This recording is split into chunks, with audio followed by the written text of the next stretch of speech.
At my daughter's wedding, my son-in-law ordered me to hand over the keys to my farm, in front of 200 guests.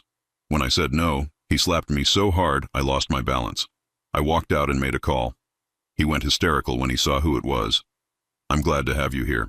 Follow my story until the end and comment the city you're watching from, so I can see how far my story has reached. I never imagined my daughter's wedding day would end with me bleeding on the marble floor of the reception hall, but that's exactly what happened when Alan showed his true colors in front of 200 guests. The day started like any father's dream. Avery looked radiant in her grandmother's vintage lace dress, the same one my late wife Margaret wore 32 years ago. I walked her down the aisle of the old chapel, fighting back tears as she squeezed my arm and whispered that she wished Mom could see her. For a moment, everything felt perfect. For a moment, I forgot about the growing unease I'd been carrying about Alan for months. The ceremony itself was beautiful. Avery glowed with happiness, and I forced myself to smile whenever Alan's eyes met mine. He had that practiced charm, the kind that fooled everyone except those who looked closely enough. I'd learned to look closely over the past 2 years, ever since he started asking pointed questions about the ranch property, about my will, about what would happen to the land when I was gone. But weddings have a way of bringing out people's true nature, and Alan's mask began slipping during the cocktail hour. I was standing near the bar, nursing a whiskey and watching Avery laugh with her college friends, when Alan appeared beside me. His bow tie was loosened, his face flushed from champagne, and there was something different in his eyes. Something harder. "Clifford," he said, clapping his hand on my shoulder with more force than necessary. "We need to talk." I turned to face him, noticing how several nearby guests had quieted their conversations. "What about son?" The word son seemed to irritate him. His jaw clenched slightly before he forced another smile. "About the ranch, about Avery's future. Our future." "This isn't the time or place, Alan." I kept my voice low, hoping to diffuse whatever was brewing. "It's your wedding day. Enjoy it." But Alan had other plans. He stepped closer, his voice dropping to a whisper that somehow felt more threatening than if he'd shouted. "Actually, it's the perfect time. All these witnesses around. All these important people from both our families." A chill ran down my spine. The way he said witnesses made my stomach turn.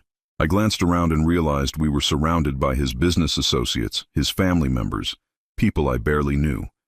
Avery was across the room, still laughing with her friends, oblivious to what was unfolding. "Alan, whatever you're thinking, I'm thinking," he interrupted, his voice rising just enough for others to hear, "that it's time for some generosity, some real family support." That's when I saw it. He reached into his jacket pocket and pulled out a small velvet box. For a moment, I thought it might be another wedding gift, but when he opened it, my blood ran cold. Inside was a set of keys, my keys, the keys to the ranch house, the barn, the equipment shed, keys I'd definitely not given him. "How did you get those?" I asked, my voice barely steady. Alan's smile turned predatory. "Avery made copies. She thought it would be a nice surprise, a symbolic gesture." He held the box higher, making sure the people around us could see. "But I think we need the originals, don't you? Along with the deed transfer papers." The whiskey in my glass trembled as my hand shook with anger. "The what?" "Come on, Clifford, don't play dumb." His voice was loud enough now that conversations around us had stopped entirely. "Avery's your only child. The ranch should be hers, should be ours. And frankly, a man your age shouldn't be carrying that kind of burden alone." I felt the weight of 200 pairs of eyes on us. The music had stopped. Even the waitstaff had paused in their duties. Alan had orchestrated this perfectly, creating a public moment where any refusal on my part would look selfish, unreasonable. "The ranch isn't going anywhere," I said carefully, "and this isn't a conversation for when? When you're dead?" Alan's mask slipped completely now. "Avery deserves security now. We both do. And that ranch is sitting there, wasted on an old man who can barely manage it anymore." The insult hit like a physical blow. Several guests gasped audibly. I saw Avery's Aunt Martha cover her mouth in shock. In the distance, I could see Avery had finally noticed the commotion and was making her way over, her dress trailing behind her, confusion written across her face. I said, "No, Alan." My voice was steadier than I felt. And I meant it. That's when everything changed. Alan's face twisted with rage, all pretense of civility gone. He stepped closer. his breath hot with champagne and fury. "You stubborn old fool. Do you have any idea who you're messing with?" Before I could respond, before I could step back, before anyone could intervene, Alan's hand cracked across my face with a sound that echoed through the silent reception hall like a gunshot. The slap was hard enough to knock me off balance. My left foot slipped on the polished marble and I went down hard, my hip hitting the floor first, then my shoulder. Pain exploded through my body as I lay there, stunned, the taste of blood filling my mouth where I'd bitten my tongue. For a moment, there was absolute silence. Then the whispers started, rising like a wave. "Did he just hit him? Oh my God, did you see that? Someone call security." I pushed myself up on my elbow, looking around at the circle of horrified faces surrounding me.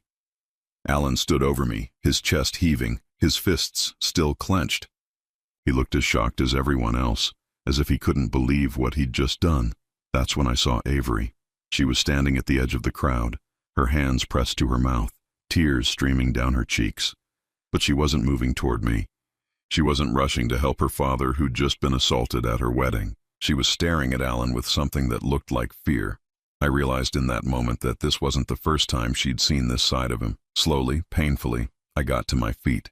My hip screamed in protest, and I could feel a bruise forming on my cheekbone, but I stood tall. I looked Alan straight in the eye, then let my gaze sweep across the crowd of guests, many of whom I'd known for decades. "I think," I said quietly, my voice carrying in the stunned silence, "this reception is over." I turned and walked toward the exit, my leg aching with every step. Behind me, I could hear Alan's voice, higher now, desperate. "Clifford, wait. I didn't mean. That was. We can work this out." I didn't turn around. I didn't acknowledge him. I simply walked out of the reception hall, out of the hotel, and into the parking lot where my truck was waiting. Once I was safely inside the cab, I pulled out my phone. My hands were still shaking, but I managed to find the contact I needed. The phone rang once, twice. Then a familiar voice answered. "Clifford, how did the wedding go?" I closed my eyes, feeling the weight of what I was about to unleash. "Robert, I need you to come to Houston tonight. It's time." There was a pause. "Are you sure? Once we do this, there's no going back." I looked back at the hotel, where I could see figures moving behind the lit windows of the reception hall. Somewhere in there, my daughter was probably crying. Somewhere in there, Alan was probably trying to explain away what had just happened. Somewhere in there, the life I'd built for the past 25 years was crumbling. "I'm sure," I said. "It's time everyone knew the truth about the ranch." As I drove away, I caught a glimpse of Alan in my rearview mirror. He was standing in the hotel's entrance, frantically talking on his phone, his face white with panic. He had no idea what was coming for him, but he was about to find out. The drive back to the ranch gave me too much time to think about how we'd gotten to this point. 25 miles of dark highway stretched before me, and with each mile, the memories came flooding back. Not the good ones from Avery's childhood, but the slow, systematic destruction of our relationship that Alan had orchestrated over the past 2 years. It started small, the way these things always do, little comments that seemed innocent enough at first. "Dad seems really tired lately, doesn't he?" Avery would say during our Sunday dinners. "Maybe he's working too hard on the ranch." At first I thought she was being caring. My 68-year-old body did ache more than it used to, and managing 800 acres of cattle ranch wasn't getting any easier. But then the comments became more frequent, more pointed. "Alan thinks you should consider hiring more help," she mentioned one evening as we sat on the porch watching the sunset. "He's worried about you handling everything alone." Alan, who had never set foot on a working ranch before meeting my daughter. Alan, who wore designer suits to family barbecues and complained about the dust. Alan was worried about me. The real manipulation started about 18 months ago, right after Alan proposed. Suddenly, every conversation with Avery included his opinions, his concerns, his suggestions. He was always the reasonable one, the practical one, the one looking out for everyone's best interests. "Alan says it's not fair that I don't have any legal claim to the ranch," Avery told me one day, her voice carefully neutral. "He says most fathers would have already started the transfer process." I remember the way my coffee tasted bitter that morning, the way my chest tightened with something I couldn't name yet. "Transfer process?" "You know, putting the property in my name, for tax purposes." Alan's looked into it. He says we could save thousands in estate taxes if we plan ahead. Alan again. Always Alan with his research, his plans, his convenient solutions to problems I didn't know I had. The worst part was watching my daughter change. Avery had always been independent, strong-willed like her mother. She'd worked summers on the ranch, knew every fence line and water tank, but gradually, Alan's voice started coming out of her mouth. "Dad, you're being stubborn about this ranch thing," she said during one particularly tense dinner. "Alan just wants to help. He has experience with property management." Property management. As if the Double C Ranch was just another real estate investment. As if the land my grandfather homesteaded in 1923 was just a business asset to be optimized. "What kind of experience?" I asked, though I already knew the answer would disappoint me. "He manages several commercial properties in Houston. He knows about land values, market trends, that sort of thing. Not the kind that involved getting up at 4:30 every morning to check on pregnant cows. Not the kind that meant repairing fence in 100-degree heat or losing sleep during drought years, praying the wells wouldn't run dry." The pressure intensified after they got engaged. Alan started showing up uninvited, usually when Avery wasn't around. He'd walk around the property with his phone out, taking pictures, asking questions about acreage and mineral rights. "Just curious," he'd say with that practiced smile, trying to understand Avery's heritage. But heritage wasn't what he was calculating. I caught him on the phone one afternoon, standing by the barn and talking to someone about land comps and development potential. When he saw me approaching, he ended the call quickly. "Business call," he explained. "You know how it is." I didn't know how it was. I'd never made a business call standing in someone else's barn without permission. The lies started small too. Alan would tell Avery that I'd agreed to things I'd never agreed to, that I'd said things I'd never said. Dad told Alan he's ready to slow down, Avery informed me one Sunday. "He's excited about having you take over more of the operations." I stared at my daughter across the dinner table, searching her face for any sign that she knew this wasn't true. But she believed him. She wanted to believe him. "When did I say that?" I asked carefully.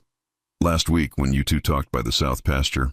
Alan said you seemed relieved to have someone to share the burden with." I remembered that conversation. Alan had cornered me while I was checking the fence line, asking pointed questions about profit margins and operating costs. I'd given him short answers and walked away as soon as I could. Somehow he'd interpreted my politeness as enthusiasm for his involvement. The gaslighting escalated from there. According to Alan, I was always saying things I didn't remember saying, agreeing to things I'd never agreed to. Avery started looking at me with concern, as if I was becoming forgetful, unreliable. "Are you feeling okay, Dad?" she asked one evening after Alan had claimed I'd promised to show him the property survey maps. "You seem a little confused lately." Confused. That's what Alan wanted her to think, that her old father was losing his grip, becoming a burden, maybe even becoming dangerous to himself and others. The truth was, I was more alert than I'd been in years. I started paying attention to every word Alan said, every claim he made, every story he told. I started taking notes, keeping track of his lies. And I started making phone calls. The first call was to my lawyer, Jim Morrison, who'd handled my affairs for 20 years. "Has anyone contacted you about transferring the ranch property?" I asked him. "No, Clifford. Should someone have?" "Alan Peterson, Avery's fiancé. He's been telling her that property transfers are common for tax purposes." There was a long pause. "Clifford, you know the situation with the ranch." "That's not exactly accurate." I knew the situation. I'd known it for 25 years, but Alan didn't know it, and neither did Avery. I'd been carrying that secret alone since Margaret died, protecting my daughter from a truth that would have complicated her life unnecessarily. "I think it's time to make some calls, Jim." "Are you sure?" "Once we start this process, I'm sure." The second call was harder. Robert Hawthorne had been my contact for 25 years, checking in quarterly, managing the financial aspects of my position. He was surprised to hear from me outside our normal schedule. "Is everything all right, Clifford?" "I think it's time to reveal the arrangement," I told him. "My daughter's getting married to someone who doesn't understand the situation. That's a big decision." "Are you certain?" I thought about Alan's hands on my daughter, his voice in her ear, his plans for property that wasn't mine to give. "I'm certain." The third call was the most difficult. Dr. Patricia Santos had been our family physician for 15 years. She'd delivered Avery, held Margaret's hand during the cancer treatments, and helped me through the darkest period of my life. Patricia, I need you to do something for me. I need a complete physical and cognitive evaluation. Clifford, you just had your annual physical 3 months ago. Everything was fine. I know, but I need documentation. Official documentation that I'm mentally competent and physically capable. There was a pause. Is someone suggesting otherwise? I explained the situation as carefully as I could. How Alan was painting me as confused, forgetful, unable to manage my responsibilities. How Avery was starting to believe it. That son of a bitch, Patricia said, her professional demeanor slipping. Excuse my language, but that's emotional abuse. Textbook manipulation. Can you help me? I'll do you one better. I'll run every test in the book. Blood work, cognitive assessment, physical capability evaluation. When I'm done, you'll have documentation that you're sharper than most 40-year-olds. The results came back exactly as Patricia predicted. Perfect blood pressure, excellent cognitive function, physical capabilities well above average for my age group. I kept the medical reports in my safe, along with the other documents that would soon become very important. But I made one mistake during those months of preparation. I underestimated how far Alan would go to get what he wanted. I thought he'd keep pushing gradually, wearing me down with patience and persistence. I thought he'd continue the psychological campaign, slowly convincing Avery that her father was becoming unreliable. I never imagined he'd try to humiliate me publicly at his own wedding. I never thought he'd be desperate enough to demand the ranch keys in front of 200 witnesses, and I certainly never expected him to hit me. That slap changed everything. It moved up my timeline by months, forced my hand in a way I hadn't planned. But maybe that was for the best. Maybe it was time for Alan to learn that some secrets are worth keeping, and some lies have consequences he could never imagine. As I pulled into the ranch driveway, I could see my phone lighting up with missed calls. Avery, probably, maybe Alan, definitely people who'd witnessed what happened at the reception and wanted to know what came next. But there was only one call I cared about making. I dialed Robert's number again as I sat in my truck, looking out at the land I'd protected for 25 years. Robert, it's Clifford again. How soon can you get the board members to Houston? If it's urgent, I can have them here by tomorrow morning. I touched my swollen cheek, felt the ache in my hip where I'd hit the marble floor. It's urgent. Alan Peterson just made the biggest mistake of his life. It's time he learned who really owns the Double C Ranch. The truth about the Double C Ranch began 25 years ago, on the worst day of my life. Margaret had been fighting cancer for 18 months, and we'd spent our life savings on treatments that ultimately couldn't save her. I was sitting in the hospital billing office, staring at invoices totaling over $300,000, when the ranch foreman found me there. Mr. Clifford, he said, his hat in his hands. I'm real sorry to bother you at a time like this, but we got a problem. The problem was drought, the worst in 50 years. Our cattle were dying, our wells were running dry, and we had no money left to drill new ones. The bank was already circling, talking about foreclosure. Margaret was gone. Avery was only 7 years old, and I was about to lose everything my family had built since 1923. That's when Robert Hawthorne knocked on my door. I'll never forget that evening. I was sitting on the porch watching the sun set over land that might not be mine much longer when a black sedan pulled up the drive.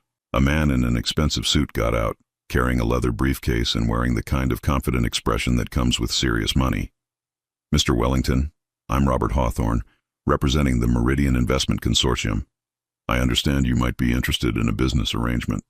I was too exhausted to be polite. If you're here to make a lowball offer on my ranch, you can save us both some time. Actually, he said, settling into the porch chair beside me without invitation, I'm here to offer you something quite different. A chance to keep your ranch and solve your financial problems. Permanently. He opened his briefcase and pulled out a thick contract. Meridian specializes in agricultural preservation. We buy ranches and farms from families in crisis, then lease them back to the original owners for management. You keep your home, your livelihood, your legacy. We handle the finances. I was skeptical. What's the catch? No catch. You become our ranch manager. We pay you a generous salary, cover all operating expenses, and handle improvements and expansions. From the outside, nothing changes. You're still Clifford Wellington running the Wellington Ranch. But legally, the property belongs to Meridian. For how long? Indefinitely. As long as you want the arrangement to continue. When you're ready to retire, we'll work out a transition plan. If you want to buy the property back someday, we'll negotiate fair terms based on current market value. I stared at the contract, my mind racing. Why would you do this?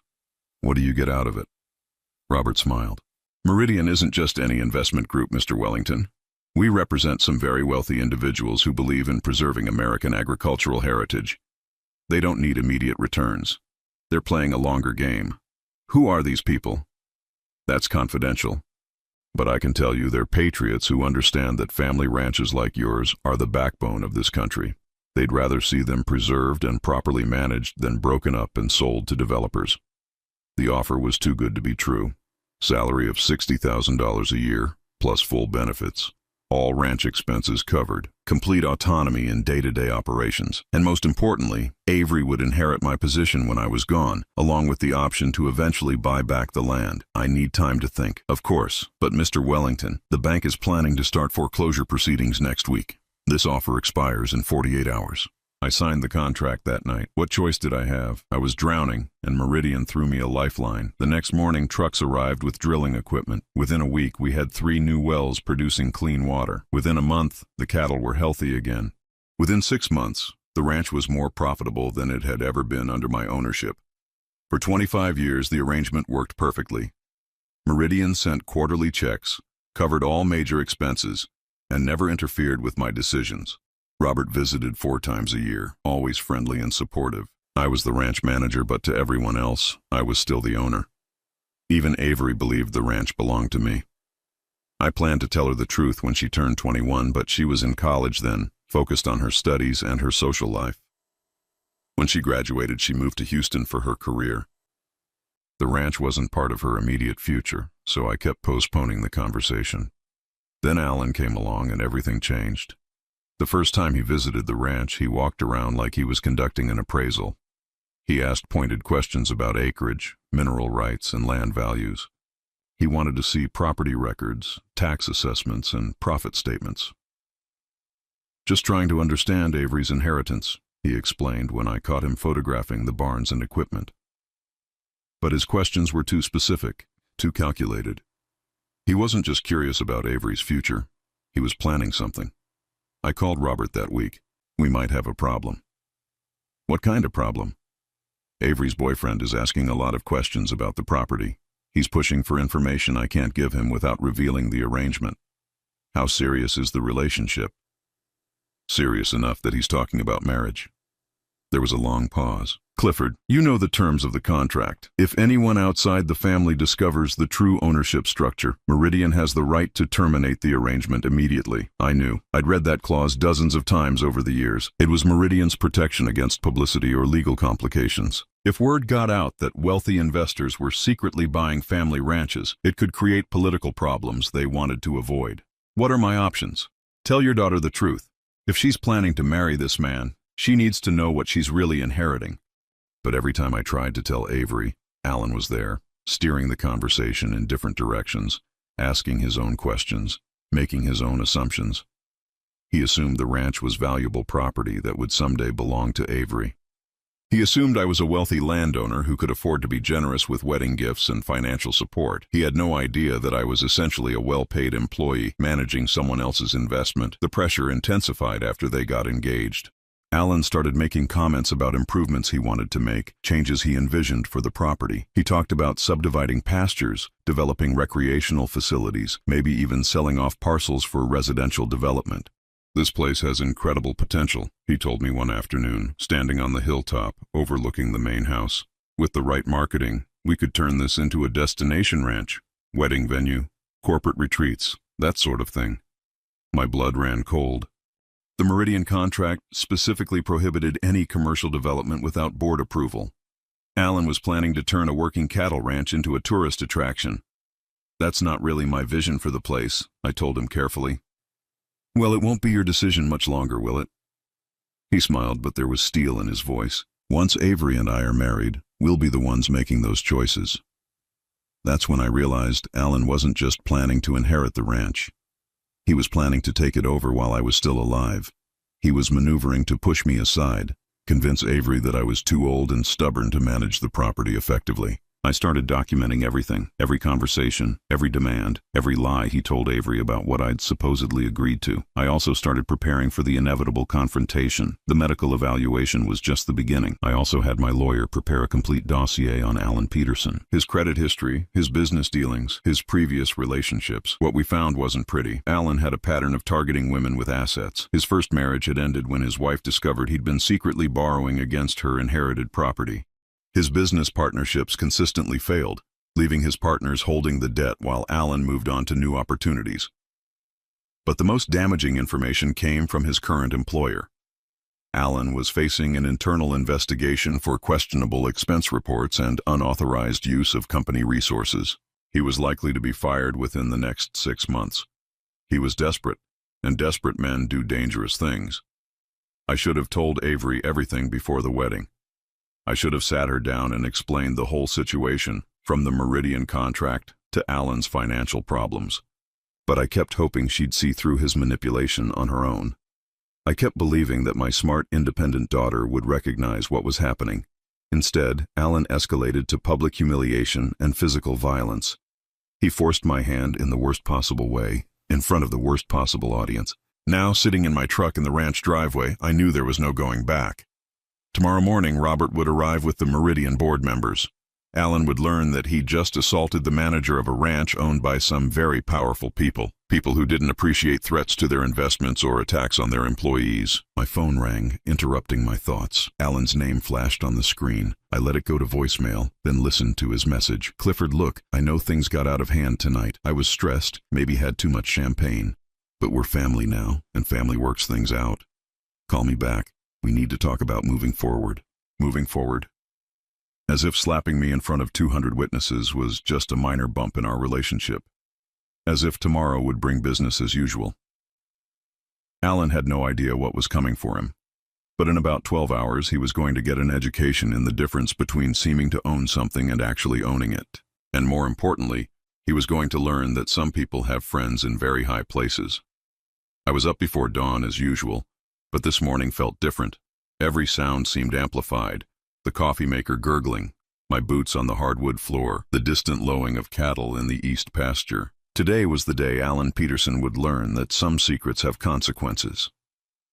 Robert called at 6:15.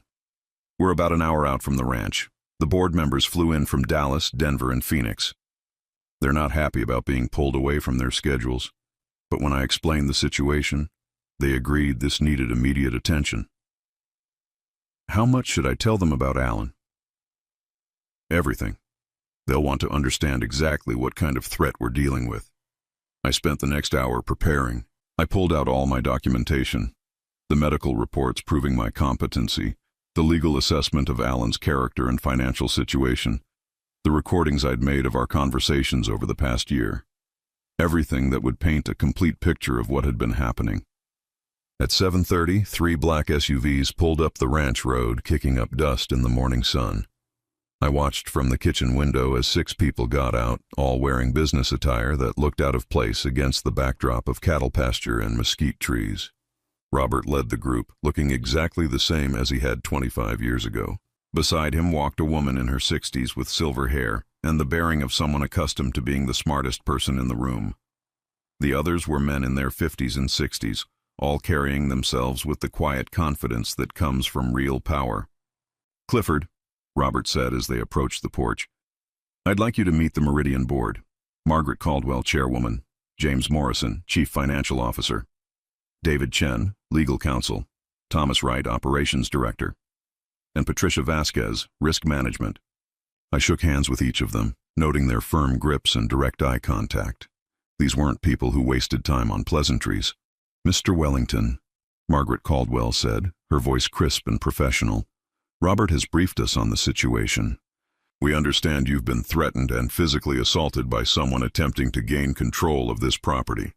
That's correct. And this person believes you own the ranch outright?"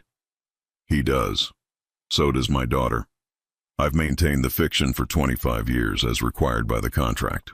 David Chen opened a briefcase and pulled out a tablet. "We've been doing our own research on Alan Peterson since Robert called yesterday. What we've found is disturbing." He turned the tablet toward me. showing a detailed financial profile.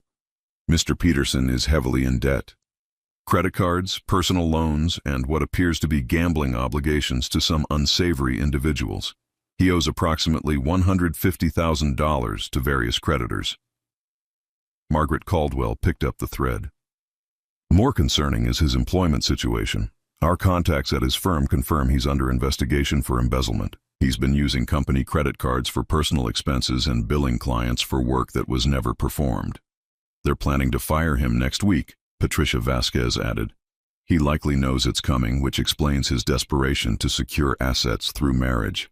I felt a sick twist in my stomach. Does Avery know any of this? We doubt it, Thomas Wright said. Peterson has been very careful to present a successful facade. Expensive car, upscale apartment, designer clothes, all purchased on credit he can't afford to repay. James Morrison consulted his own tablet. The psychological profile is textbook predatory behavior. He targets women with assets, uses manipulation and emotional abuse to gain control, then systematically strips away their resources. His first wife lost her family's jewelry business to his debts, David Chen continued. His second serious relationship ended when the woman discovered he'd forged her signature on loan documents using her house as collateral. The picture was becoming clearer and uglier by the minute.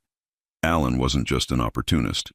He was a practiced con artist who'd found the perfect mark in my trusting daughter. What's our legal position if he continues to pursue claims on the property? I asked. David Chen smiled coldly. Non-existent. He has no standing whatsoever. The property belongs to Meridian, operated under a management contract with you. Even if he were legitimately married to your daughter, even if you wanted to transfer your management rights to them, he would need approval from this board. Which he'll never get, Margaret Caldwell said firmly. More importantly, Patricia Vasquez added, his assault on you last night was witnessed by over 200 people. We have statements from 6 witnesses who've already contacted our legal team. Mr. Peterson committed felony assault against a Meridian employee in the course of his duties. I blinked. Felony assault? Assault against a person over 65 is automatically elevated to a felony in Texas, David Chen explained. And since you were acting as our representative, it's also assault against a corporate officer. Mr. Peterson is looking at serious prison time. My phone rang, interrupting the conversation. Alan's name flashed on the screen. Margaret Caldwell gestured for me to answer it, while David Chen activated a recording app on his tablet. Alan. Clifford, thank God. Look, I've been thinking about last night, and I realize I owe you a huge apology. I was way out of line. The stress of the wedding, the champagne, you know how it is. Do I? Come on, don't be like that. We're family now. Family forgives and moves on. I'm thinking we should meet this morning. Work out the details of the property transfer. Get this ranch situation settled so there's no more confusion. I looked at Margaret Caldwell, who nodded for me to continue. Property transfer? Don't play dumb, Clifford. You know what I'm talking about. Avery deserves her inheritance, and frankly, after last night, I think it's clear you're not competent to manage the ranch anymore. The way you reacted to a simple business discussion, losing your temper like that, the audacity was breathtaking. He was actually trying to rewrite history, making it sound like I was the one who'd become violent.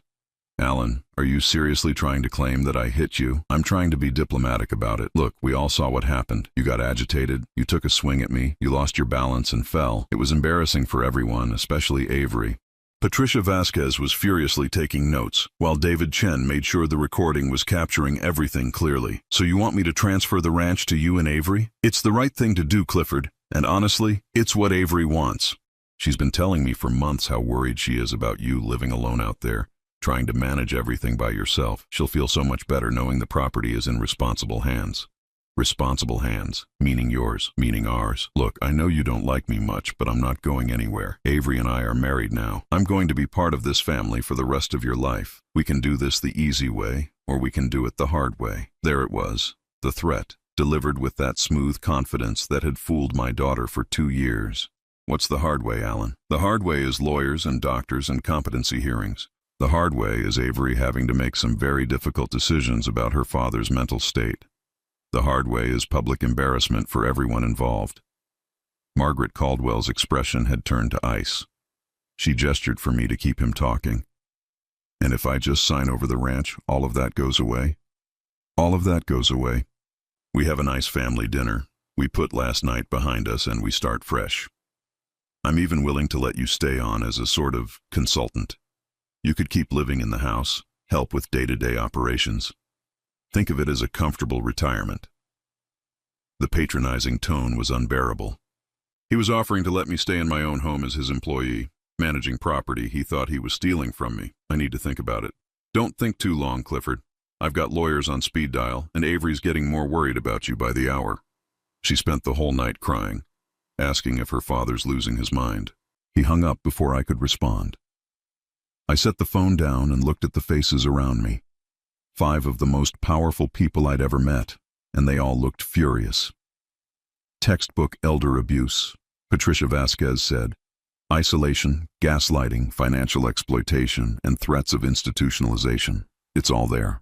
The recording is more than enough for criminal charges, David Chen added.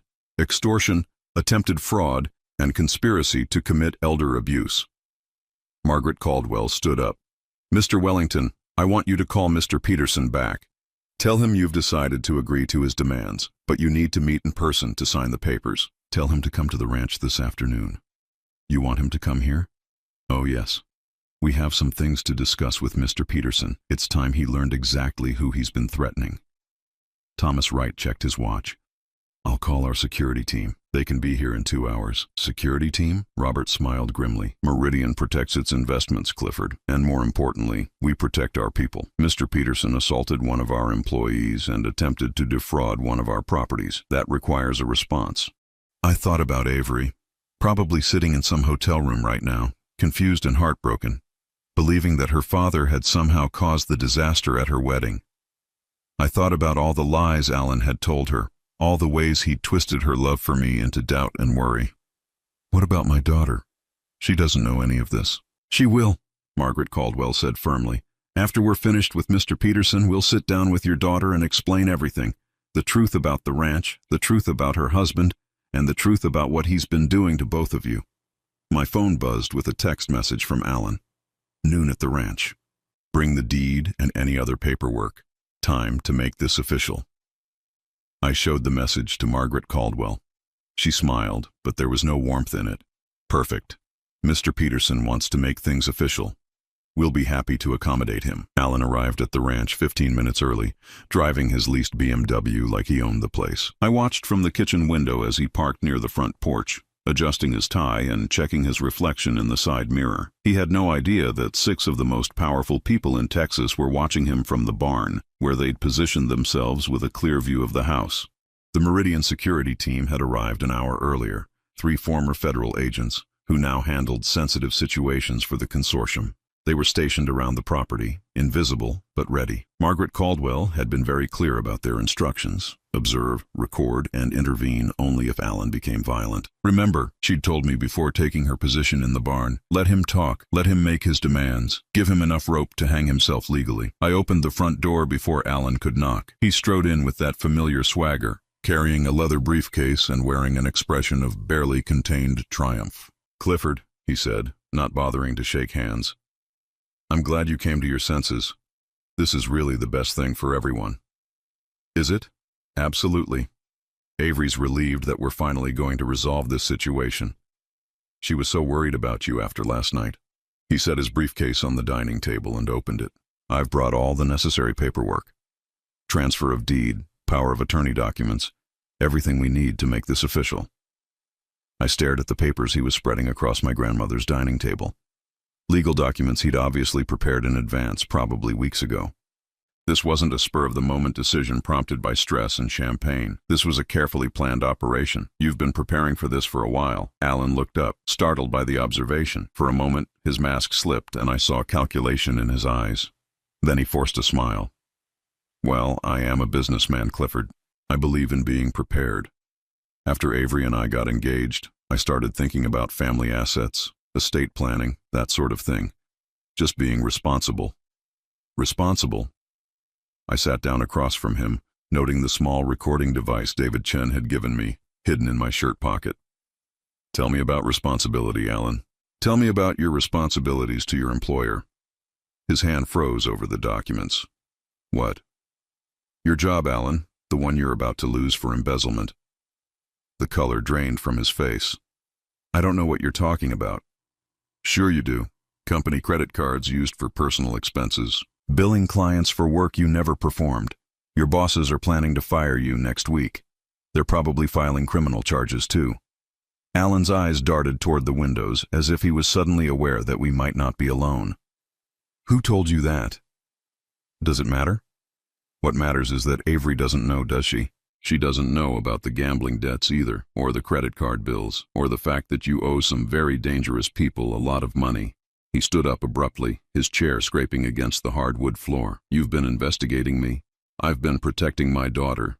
The same daughter you've been systematically manipulating for 2 years. Manipulating? His voice rose with genuine outrage. I love Avery. Everything I've done has been for her, for our future together.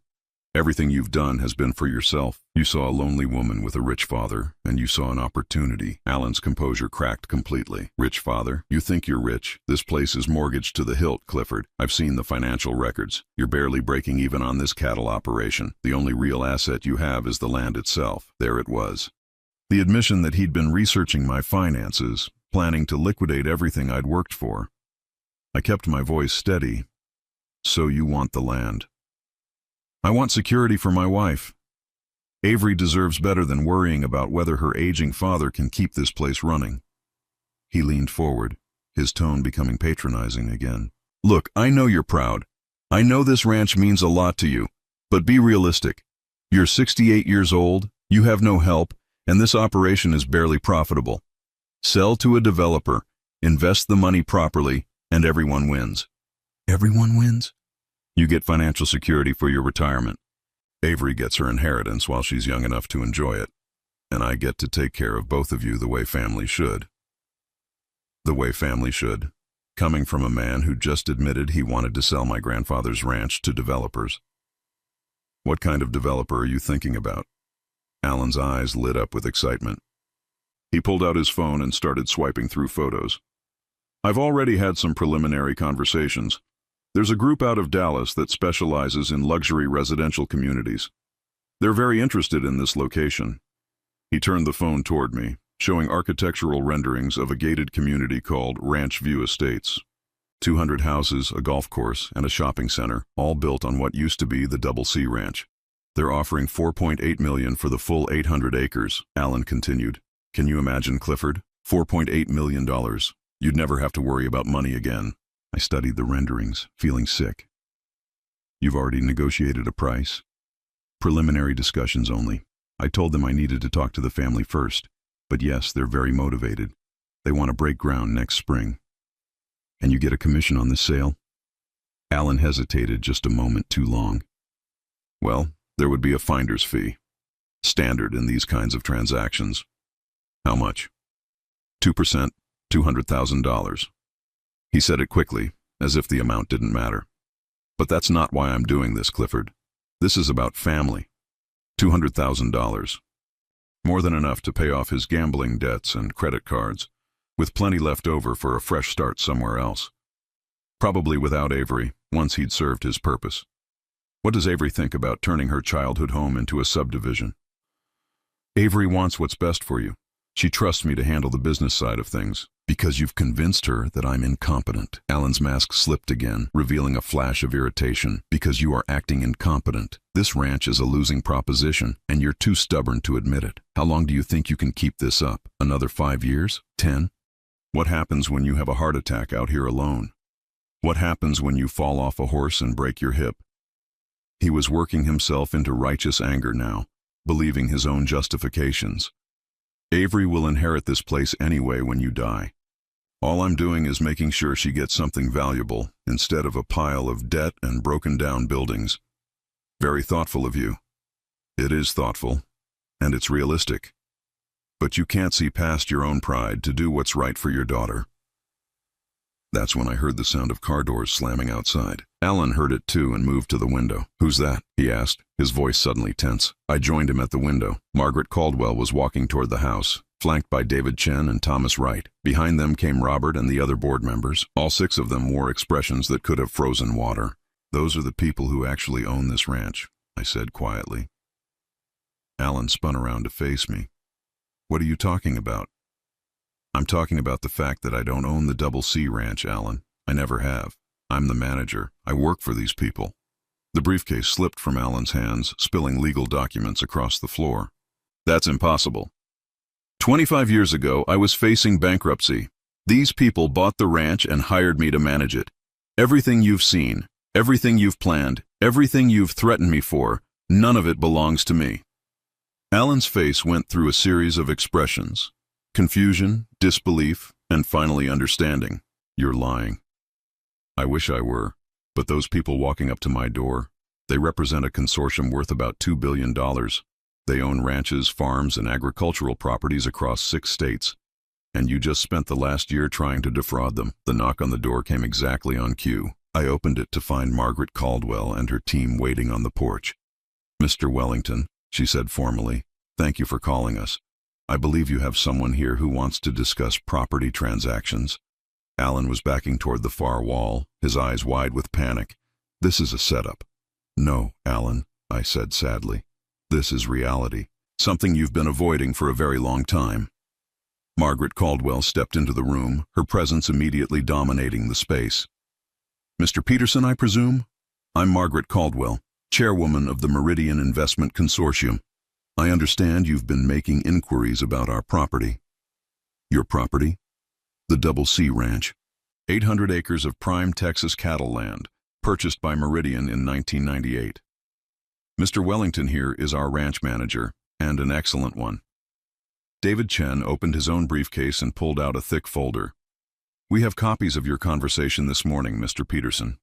Extortion, attempted fraud, conspiracy to commit elder abuse. Quite an impressive list of felonies. Alan looked frantically around the room, as if searching for an escape route. You can't prove anything. Thomas Wright held up a small digital recorder. Actually, we can. Every word, recorded with Mr. Wellington's full cooperation. We also have witness statements from your wedding reception, Patricia Vasquez added, entering the room with the others. Assault against a senior citizen, in front of 200 witnesses. The district attorney is very interested in pursuing charges. Alan's legs seemed to give out. He slumped into a chair, his head in his hands. This can't be happening. Oh, but it is, Margaret Caldwell said coldly. You see, Mr. Peterson, Meridian protects its investments. And more importantly, we protect our people. Mr. Wellington has served us faithfully for 25 years. When someone threatens him, they threaten us. What do you want? Alan's voice was barely a whisper. We want you to disappear, she said simply. Permanently. From Mr. Wellington's life, from this property, and from Texas if you're smart. David Chen placed a document on the table. This is a restraining order, effective immediately. You are prohibited from contacting Mr. Wellington, his daughter, or anyone associated with this property. Violation will result in immediate arrest. You can't do this. Avery is my wife. Actually, Patricia Vasquez said, checking her tablet, your marriage may not be valid. Our investigation has revealed some interesting facts about your previous relationships. There's evidence suggesting you never properly divorced your first wife. Alan's face went white. That's impossible. Is it? We'll let the authorities sort that out. In the meantime, you have exactly 1 hour to collect your belongings and leave the state. Margaret Caldwell moved closer, her voice dropping to barely above a whisper. Mr. Peterson, you are a small, pathetic man who preys on vulnerable women. You are exactly the kind of predator we've spent 25 years keeping away from properties like this one. She straightened up, her voice returning to normal volume. You will not contact Avery. You will not attempt to claim any property or assets. You will disappear quietly, or we will destroy you completely. Do I make myself clear? Alan nodded frantically, then looked at me with something like pleading in his eyes. Clifford, please. I made mistakes, but I really do love Avery. I met his gaze steadily. If you loved my daughter, you never would have tried to steal her inheritance. You never would have lied to her about me. And you sure as hell never would have hit me at her wedding. The security team appeared in the doorway. 3 large men who somehow made the room feel smaller. Time to go, Mr. Peterson, one of them said politely. Alan gathered his scattered papers with shaking hands, stuffed them back into his briefcase, and walked toward the door. At the threshold, he turned back one last time. This isn't over. Margaret Caldwell smiled, but there was no warmth in it whatsoever. Oh, Mr. Peterson, this is very, very over. The silence after Alan's departure was profound. I stood on my porch watching the dust settle from his BMW as it disappeared down the ranch road, knowing I'd never see him again. The Meridian board members were gathered in my living room, quietly packing up their documents and preparing for what would be the most difficult conversation of my life. "Mr. Wellington," Margaret Caldwell said gently, "we need to discuss your daughter." Avery, sweet, trusting Avery, who was probably sitting in some hotel room right now, wondering why her wedding had ended in disaster and why her new husband had suddenly vanished. She had no idea that her marriage was likely invalid, that Alan had been planning to steal her inheritance, or that everything she believed about her family was built on a 25-year-old lie. "She's going to hate me," I said quietly. Robert shook his head. "She's going to be hurt and confused. But she's also going to be relieved once she understands what Alan was really planning." David Chen looked up from his tablet. "We've located her. She's at the Four Seasons downtown. Our investigators spoke with the hotel staff. She's been in her room since last night, refusing all calls except from Alan, who stopped calling about an hour ago," Patricia Vasquez added meaningfully. "Margaret Caldwell made a decision. We'll go to her together, all of us. She needs to hear the truth from you, but she also needs to understand the larger picture." An hour later, we were sitting in the hotel's private conference room. Avery arrived looking exhausted and confused, still wearing yesterday's wedding dress, her eyes red from crying. When she saw me with 6 strangers in business suits, her confusion deepened. "Dad, what's going on? Where's Alan? He was supposed to meet me here hours ago, but he's not answering his phone." I guided her to a chair, my heart breaking at the trust still visible in her eyes. "Honey, we need to talk. There are some things you need to know." "Is this about last night? About what happened at the reception?" She looked around the room nervously. "Dad, I know Alan shouldn't have. I know he lost his temper. But you were being so difficult about the ranch, and he's been under a lot of pressure." "Avery." My voice was firmer than I intended. "Alan hit me. He assaulted me in front of 200 people because I wouldn't give him something that was never mine to give." "Never yours to give? Dad, what are you talking about?" Margaret Caldwell leaned forward. "Ms. Peterson." "Wellington," Avery corrected automatically. I kept my name. "Ms. Wellington, I'm Margaret Caldwell. I represent the Meridian Investment Consortium. We own the Double C Ranch." The words hung in the air like a physical presence. Avery blinked several times, as if she hadn't heard correctly. "You own." "But that's impossible. The ranch has been in our family for generations." "It was in your family," Robert explained gently, "until 25 years ago, when your father was facing bankruptcy after your mother's medical bills. Meridian purchased the property and hired your father as ranch manager." I watched my daughter's face as the implications hit her. "Ranch manager?" "I'm an employee, honey. A well-paid, well-treated employee, but an employee nonetheless. I've never owned the land.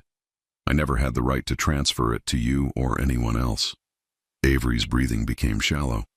But you always talked about it being my inheritance. You always said the ranch would be mine someday." "And it could be," Margaret Caldwell said.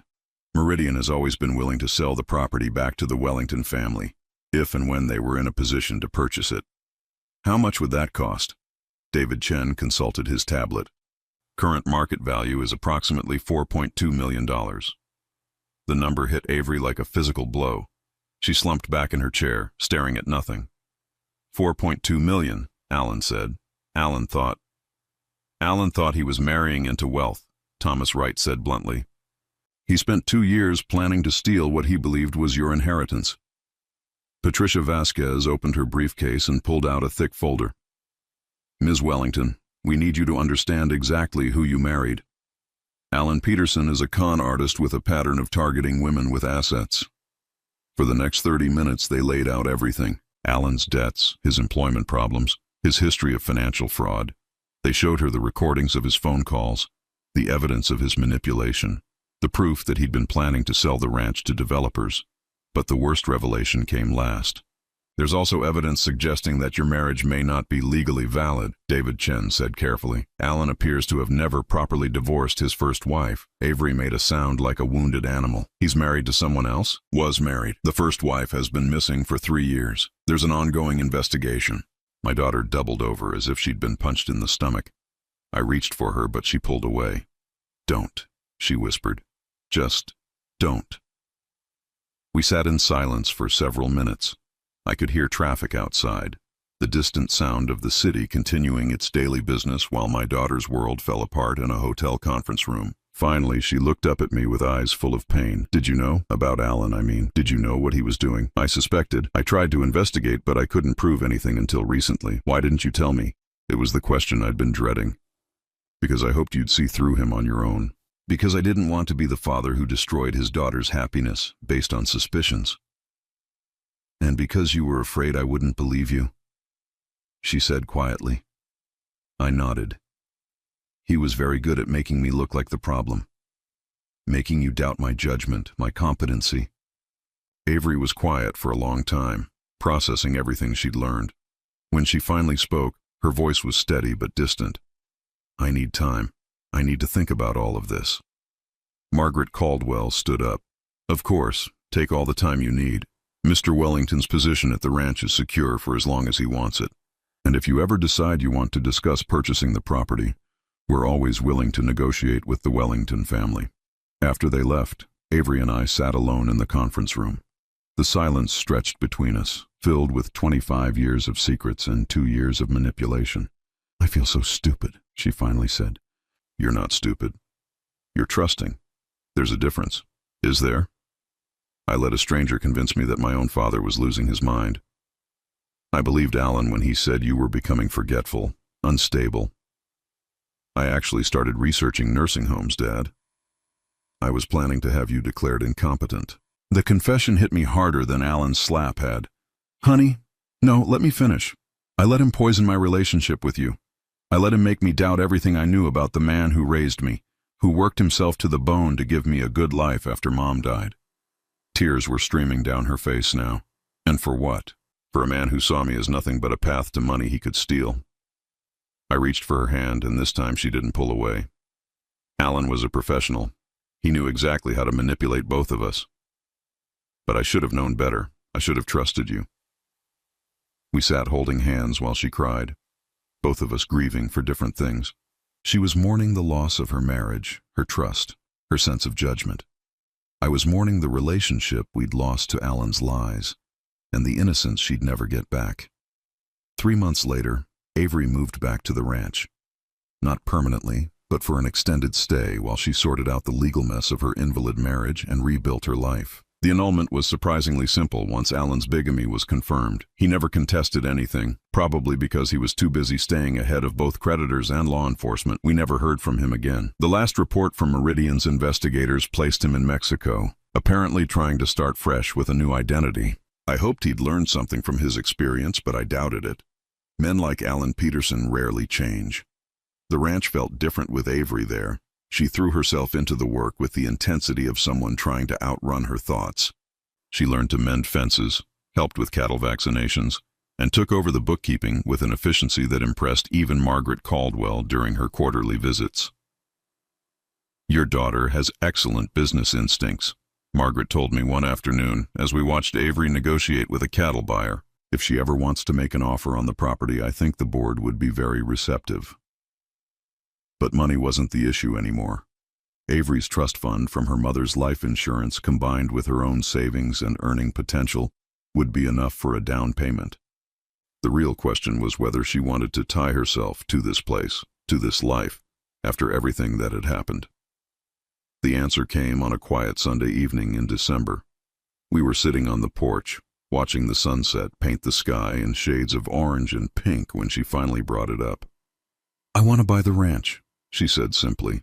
Are you sure? You don't have to feel obligated. I'm not doing it out of obligation. I'm doing it because this is home, because this is where Mom and I picked wildflowers every spring, because this is where you taught me to ride, because this is where I learned what real love looks like. She paused, then continued more quietly. Alan made me forget who I was, where I came from. He made me ashamed of this place, embarrassed by our simple life.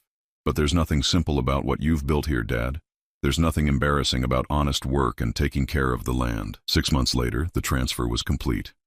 Avery Wellington became the official owner of the Double C Ranch, with a mortgage she could comfortably afford, and a father who stayed on as ranch manager, though now he answered to her instead of Meridian. Margaret Caldwell attended the closing ceremony, bringing champagne and an unexpected gift.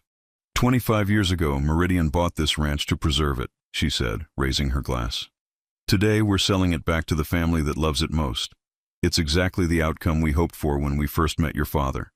As I watched Avery sign the papers that made her a landowner, I felt a peace I hadn't experienced since Margaret died. My daughter was home, she was safe, and she was in control of her own destiny. Alan Peterson was a bad memory that was fading more each day. That evening, as we walked the fence line together, checking for damage from the recent storms, Avery asked the question I'd been expecting. Do you ever regret it?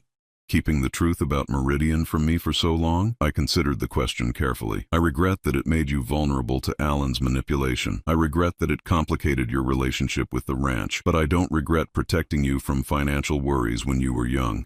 And I don't regret working with people who cared more about preserving this land than making a quick profit. She nodded, then surprised me with her next comment. I've been thinking about Mom lately, about what she would say about all this. What do you think she'd say? Avery smiled, the first genuinely happy expression I'd seen from her in months. I think she'd say that families protect each other no matter what, and that home isn't about who owns the deed. It's about who belongs here. As we walked back toward the house, I realized that Alan Peterson had given us an unexpected gift. By trying to destroy our family, he'd forced us to rebuild it on a foundation of truth instead of secrets.